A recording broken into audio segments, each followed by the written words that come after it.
Okay, so you've got a multi-billion-dollar factory, a massive federal raid, and a $50,000 Rolex. Yeah, this story is wild, and we're breaking it all down for you right now. Before we dive in, do me a favor and smash that like and subscribe button so you don't miss a thing. Seriously, this isn't just some crazy headline. It's a story that perfectly captures one of the biggest tensions in politics right now. What happens when tough on immigration policy smacks right into massive international business deals? So let's get into it. All right, so it all kicks off at this huge Hyundai battery factory that's being built in Georgia. And this is where things get interesting. So boom, federal authorities just swarmed the site in this giant immigration raid. All in all, they end up arresting roughly 450 people. And get this wasn't just any group. According to Korean media, something like 300 of the people they detained were actually South Korean nationals. And the scale of this thing was just massive. We're talking at least 6 different federal agencies involved. Homeland Security, the FBI, even the ATF, who, usually deal with things like firearms and explosives. This was way more than a simple immigration check. This was a full-blown, coordinated operation. But to really get why this one raid is such a huge deal, you gotta follow the money. Because this was not just any factory. This plant is part of a $12.6 billion joint venture. Yeah, billion with a B.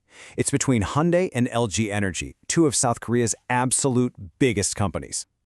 In fact, it's so big that Georgia officials themselves have called it the largest economic development project in the entire state's history, ever. But, okay, here's where the story takes a truly wild turn. The Wall Street Journal reported that some of the people who got arrested weren't even construction workers. Nope, they were employees of another South Korean company just visiting the plant on a business trip. And the timing of all this? Oh, it's just chef's kiss. This raid went down just a few weeks after the US and South Korea finalized a major trade deal, a deal that was specifically designed to avoid this kind of economic friction. I mean, you really couldn't write a more awkward diplomatic script if you tried.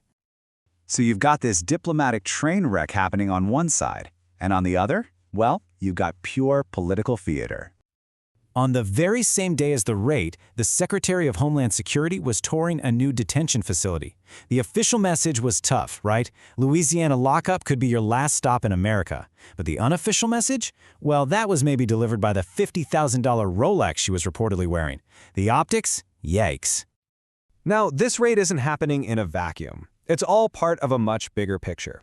The administration has a really ambitious goal: to deport 1 million people a year. To put that in perspective, that's almost 3,000 people every single day. And to hit a number that huge, you need more people. So they've kicked off this supercharged recruitment drive for ICE. We're talking $50,000 signing bonuses, student loan relief. They're even expanding the age requirements. They've even brought in MAGA-aligned celebrities to help them recruit. And yes, that includes the former Superman actor Dean Cain. You just can't make this stuff up. So how did all this political drama play out on the world stage? I mean, how did South Korea react to seeing a raid on its biggest international investment project? Well, let's just say they were not happy. Their Ministry of Foreign Affairs released this statement that's, very diplomatic and carefully worded, but the message is clear.